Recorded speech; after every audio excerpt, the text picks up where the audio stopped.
turn to Job chapter 4. That's on page 515 in your Geneva Bible.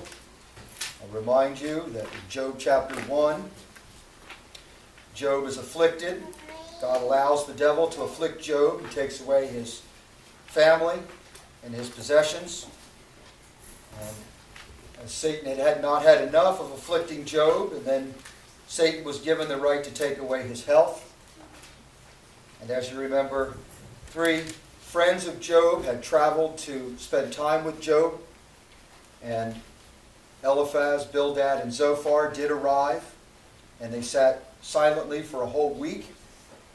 And after a week of silence, Job uttered what we learned about in last week's sermon in chapter 3, where he lamented greatly the day of his birth. And now here in chapter 4, we have the first speech of one of Job's comforting friends by the name of Eliphaz. And we'll look at Job chapter 4, verses 1 to 21 this morning. Verse 1. Then Eliphaz the Temanite answered and said, If we essay to commune with thee, wilt thou be grieved? But who can withhold himself from speaking? Behold, thou hast taught many, and hast strengthened the weary hands.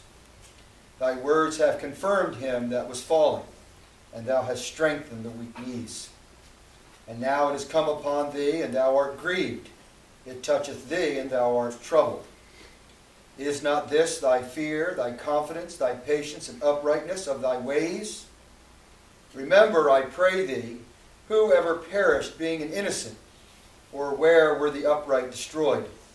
As I have seen, they that plow iniquity and sow wickedness reap the same. With the blast of God they perish, and with the breath of his nostrils are they consumed. The roaring of the lion, the voice of the lioness, and the teeth of the lion's whelps are broken. The lion perisheth for lack of prey, and the lion's whelps are scattered abroad. But a thing was brought to me secretly, and mine ear hath received a little thereof. In the thoughts of the visions of the night, when sleep falleth on men, fear came upon me, and the dread which made all my bones to tremble. And the wind passed before me, and made the hairs of my flesh to stand up. Then stood one, and I knew not his face. An image was before mine eyes, and in silence heard I a voice, saying, Shall man be more just than God? Or shall a man be more pure than his Maker? Behold, he found no steadfastness in his servants, and laid folly upon his angels. How much more in them that dwell in houses of clay, whose foundation is in the dust, which shall be destroyed before the moth. They be destroyed from the morning unto the evening, they perish forever without regard. Doth not their dignity go away with them? Do they not die, and that without wisdom? If you'd like to follow the sermon, you can turn in your bulletin to the 3rd page. I will be reading the sermon from the bulletin if you'd like to follow in print. The title of our message this morning, Job chapter 4, verses 1 through 21, the first speech of Eliphaz. He'll give many speeches. The speech that Eliphaz is giving right now won't end until the end of the 5th chapter. So this morning we're only looking at the first part of Eliphaz's speech. Therefore it's part 1. Our introduction. In last week's text, Job finally, after 7 days, spoke, allowing the reader to hear his inner turmoil. Job first wished that the day of his birth had never seen the light of day. Then Job wished in chapter 3 that he had been stillborn, or left to die immediately after birth. Finally, Job wished that he could cease to be, and that God would take his life. There are 3 points to our message this morning. Verses 1 through 6, Eliphaz's charge against Job. Verses 7 through 11, Eliphaz's false view of God's judgment. And then verses 12 through 21, Eliphaz's misapplied vision from God. And now our context. This speech by Eliphaz is the beginning of 3 consecutive cycles in the book of Job. Each of these cycles proceeds as follows. Job speaks, then Eliphaz replies. Then Job speaks, and Bildad replies. Then Job speaks, and Zophar replies. This cycle repeats 2 more times after this first cycle, a total of 3 times, until finally God speaks in chapters 38 through 42. In this text this morning, we begin the first cycle.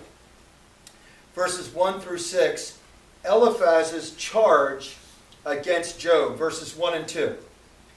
Then Eliphaz the Temanite answered and said, If we essay to commune with thee, wilt thou be grieved? But who can withhold himself from speaking? As you remember from last week, Job had just finished his first speech. The words of his speech were harsh and rash. Job erred in wishing that the day of his birth had never existed, that he had wished he had died at birth, and that he had wished to die. But Job, when he said these things, was in a state of extreme weakness. Eliphaz now wishes to speak with Job, but he is also in a position of extreme weakness.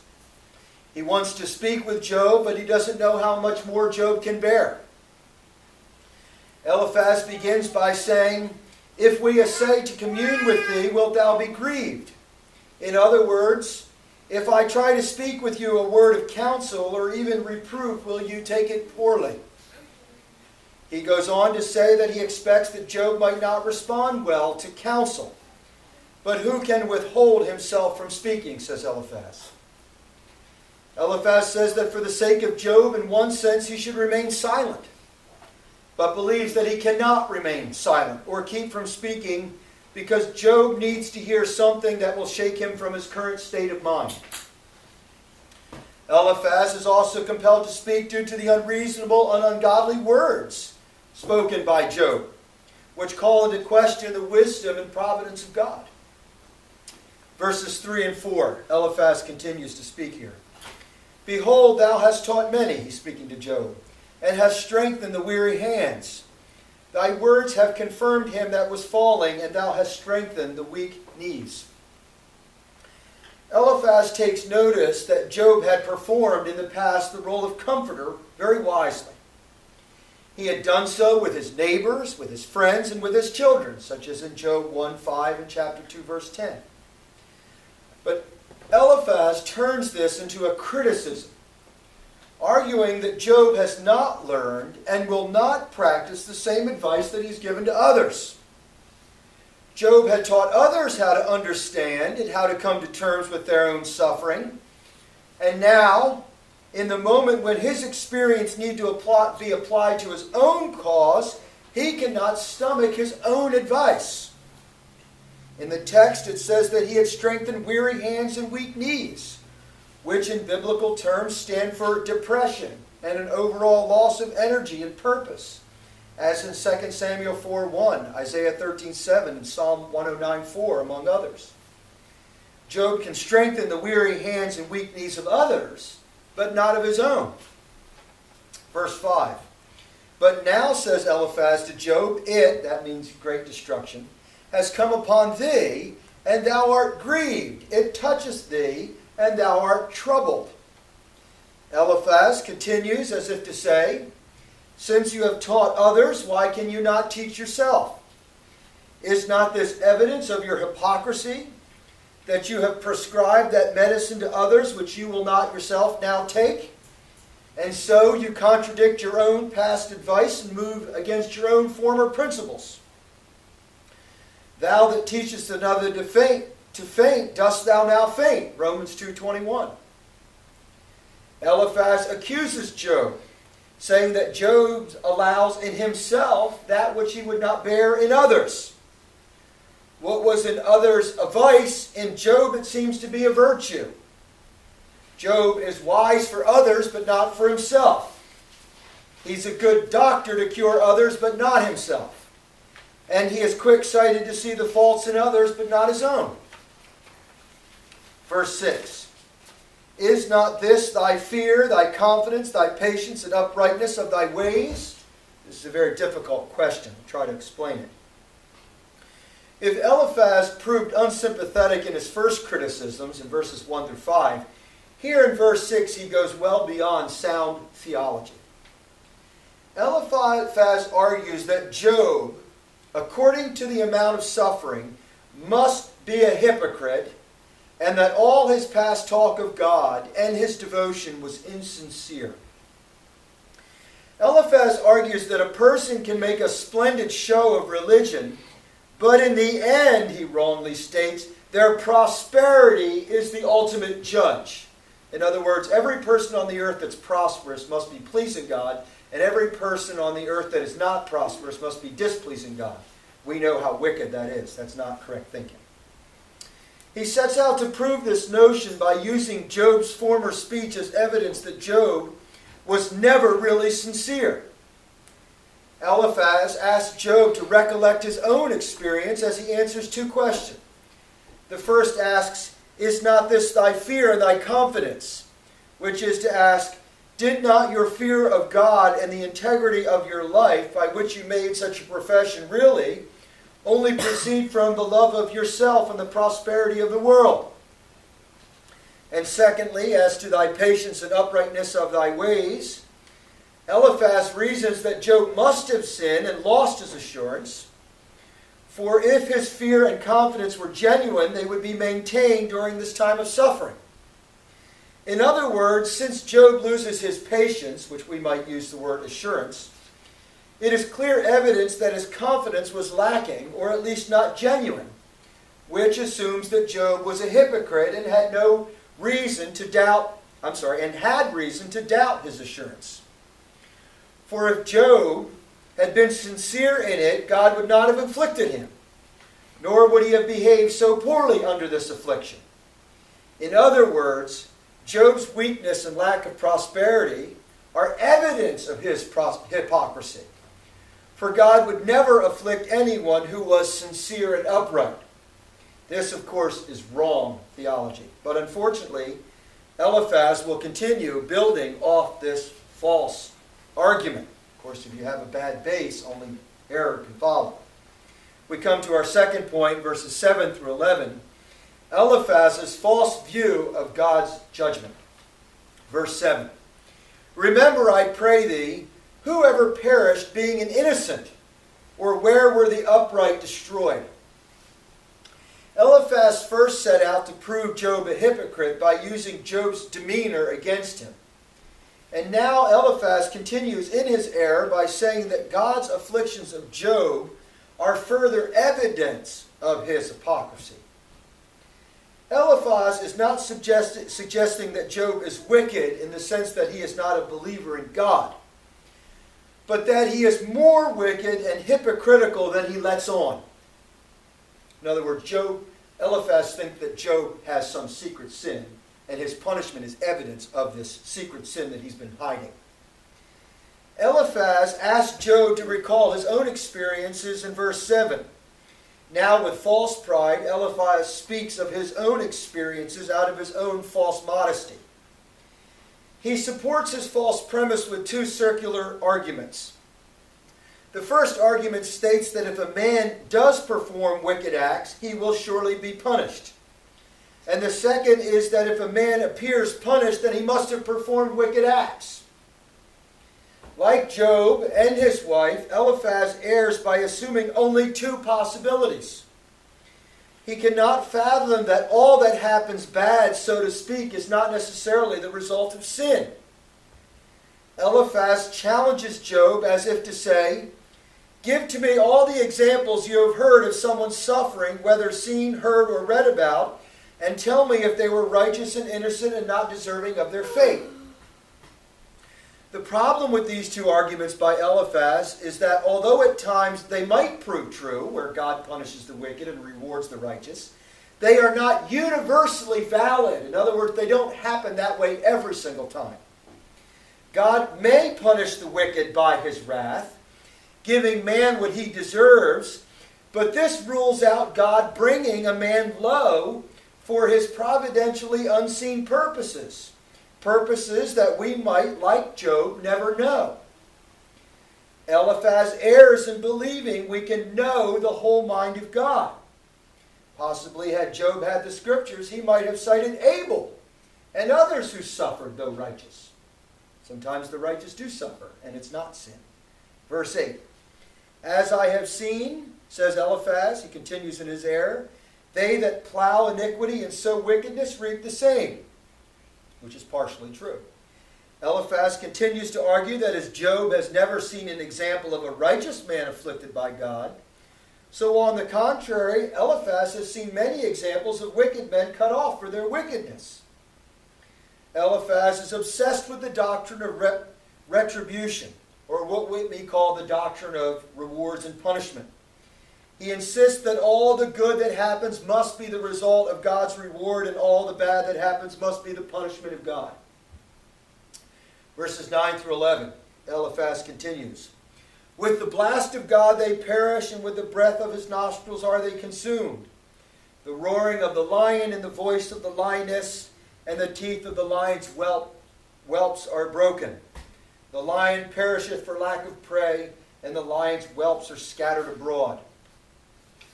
Now Eliphaz adds to this argument by giving here vivid examples. He argues from his experience that he has often seen the hypocrite consumed by the breath of his nostrils, which is an anthropomorphic term. Anthropomorphic just means when we assign human characteristics to God, who is of course a spirit, meaning the wicked are blown away by the judgment of God. That's what it means by the breath of his nostrils. Even the natural world, we read here, succumbs to the judgment of God. When the lion is young, he may roar, and the lioness may bellow with her voice. But lions grow old, and their teeth eventually are broken until they are unable to eat. Eventually, the lion grows old and toothless and can no longer hunt or eat their prey, and they perish. The lions are probably used here to describe wicked and powerful tyrants, who are often compared to lions, such as in Ezekiel 32:2, 38:8, and 2 Timothy 4:17. Eventually, the lion whelps, which are their cubs, like the subjects of a tyrant, are spread abroad, and the powerful are brought low. Now, here's the crux of his argument, to understand it from our correct point of view. We might ask ourselves at this point, what is wrong with the advice of Eliphaz? After all, God does promise long life and material prosperity for those who maintain the gospel. But Eliphaz fails to make an important qualification. Long life and prosperity is only given to those individuals who conscientiously obey God's commandments as far as it serves for God's glory. The will of God must first bring glory to himself, and only if the glory of God and our personal prosperity coincide can we expect God to bless us with long life, material prosperity, or both. We must always leave room for the sovereignty and secret counsel of God in thinking of such promises of such as like prosperity. At the same time, we should remember that every child of God has something even better than long life and material prosperity. She has eternal life and a heavenly inheritance, being made joint heirs with Christ and an inheritor of the kingdom of heaven. In other words, death for the believer, even if God should choose to give it, is still a reward. We come to our final point, verses 12 through 21, Eliphaz's misapplied vision from God. Verse 12. But a thing was brought to me secretly, and mine ear hath received a little thereof. Eliphaz now says that he will convince Job of his own hypocrisy by applying a vision that he had received in the past. Now Eliphaz lived shortly after the days of Abraham, and therefore no scripture yet existed. In the earliest days of the church, God frequently spoke to his people either through an angel, a dream, or a vision. Eliphaz mentioned that he had not received many such messages from God. Here in the text it says, mine ear hath received a little. But he can recall plainly one such message, and in the following verses he will describe the manner in which he received the message and how it might be applied, rightly or in his case wrongly, to the case of Job. Verses 13 through 15. Here Eliphaz describes how the vision came to him. In the thoughts of the visions of the night, when sleep falleth on men, fear came upon me, and dread which made all my bones to tremble. And the wind passed before me, and made the hairs of my flesh to stand up. Eliphaz says that this secret message came to him as a vision of the night. Sometimes God spoke in dreams, and sometimes God spoke in visions. Under the category of visions, some of them came by day, such as in Luke 1:22, Acts 10:17. And more frequently, they came by night, such as in Genesis 46:2, Job 28, and 33:15. This vision, we're told, came to Eliphaz by night before he slept. We're told that Eliphaz was immediately fearful of the divine vision, which may have been an angel, but more likely, I'd like to show you, was an appearance of Christ in the Old Testament. Because here in this text we have several features traditionally associated with a theophany, which is an appearance of God to man, or a Christophany, which was an appearance of Christ in the Old Testament, which he frequently did. For instance, here we have the sense of terror in the presence of God in verse 14, the violent storm wind in verse 15, and the thundering sound of verse 16, all which are common when God appeared before man.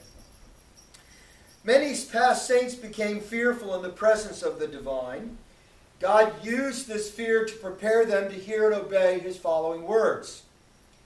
Here in these verses, 3 effects of this fear are listed. First, we're told that the fear caused of Eliphaz all my bones to tremble, meaning every part of his body trembled.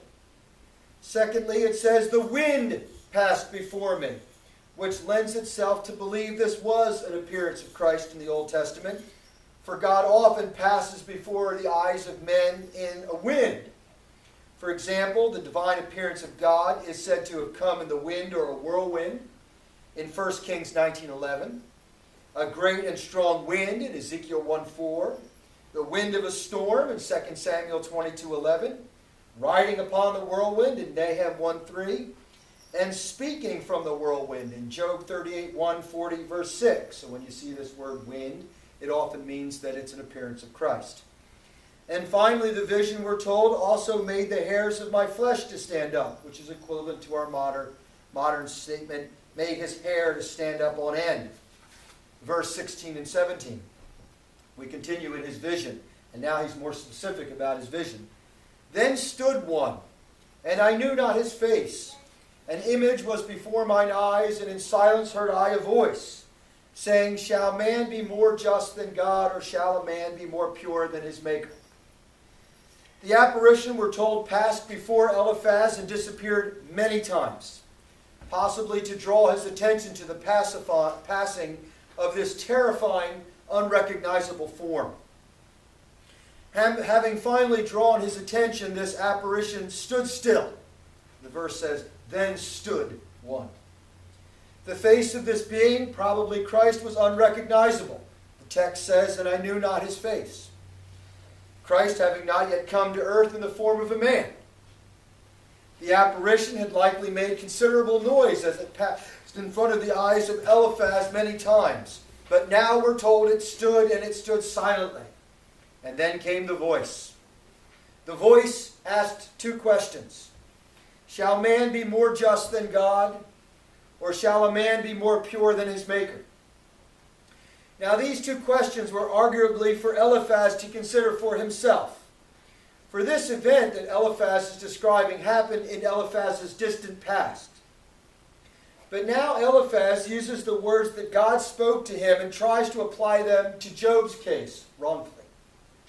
The first phrase, shall man be more just than God, is applied to Job because it appears to Eliphaz that Job is questioning the justice of God and taking away all his prosperity. He wrongly assumes that Job is cursing God and charging God with punishing an innocent and righteous man with undue severity. Here Eliphaz is wrong. Job never curses God or blames God, though he knows God allowed the devil to do it. Job curses his circumstances, his birth, and his life, which curse God indirectly. But he never curses God directly, or as Satan predicted, to his face in chapter 1. Eliphaz anticipates that Job will argue for his innocence, so he asks a second question before Job can answer. Shall a man be more pure than his maker? This is an unanswerable question against Job. It is as if to say, God made you for himself in his own glory. Therefore, does he not reserve the unquestionable right to deal with you as he pleases? Now here's where Eliphaz strongly errs. For in truth, God was not punishing Job, but testing him. Even if this was a punishment, it is not what is generally accepted as fair punishment for Job's sins. Eliphaz implies that Job is less than perfectly righteous, referring to the remaining indwelling sin within us all. But he fails in his argument because he supposes that Job's troubles are fair justice for his sin. Job's travail is a very unique situation, as far as we know, never to be repeated. And therefore, the idea that Job's suffering is what to be expected by all sinners is ludicrous. We do not all expect to lose everything we own and love in one fell swoop like Job, and certainly not if we were to act as righteously as Job. Verse 18, Behold, he found no steadfastness in his servant and laid folly upon his angels. Verse 17 alone is God's speech to Eliphaz. In other words, from verses 18 to 21, this isn't part of the vision that he heard from Christ. This is his own interpretation of the vision. In the final three verses, 18 to 20, this is the commentary of Eliphaz. Eliphaz here furthers his faulty argument that Job's fate is what is to be expected of all men on earth. He tells Job that God did not even find righteousness in his angels. This refers to the days of creation when he made the angels. God, knowing that some would remain righteous and many non-elect angels would join Satan in rebellion. Even the angels, made in sinless perfection, were still subject to change, or here, folly. Eliphaz argues that seeing that the angels, which were made superior to mankind, in wisdom, strength, purity, and justice, and all other perfections fell short, how much more would man fall short? Verses 19 and 20 continues in the same argument. How much more in them that dwell in houses of clay, whose foundation is in the dust, which shall be destroyed before the moth, shall be destroyed from the morning unto the evening, they perish forever, without regard. He continues, if even the angels were not trustworthy, then how much less trustworthy are men? For while angels and men both have immortal spirits, angels are superior in that their bodies will not see decay. Man is inferior to the angels, for his spirit, soul, dwell in houses of clay. Man was taken from the dust, and their bodies will be destroyed and returned to dust. Far inferior to the angels whose bodies will never decay. Therefore, Eliphaz infers how much less man is, and how much less to be trusted in or gloried than even the angels. If there is such a distance between God and the angels, says Eliphaz, how much greater distance is the distance between God and man?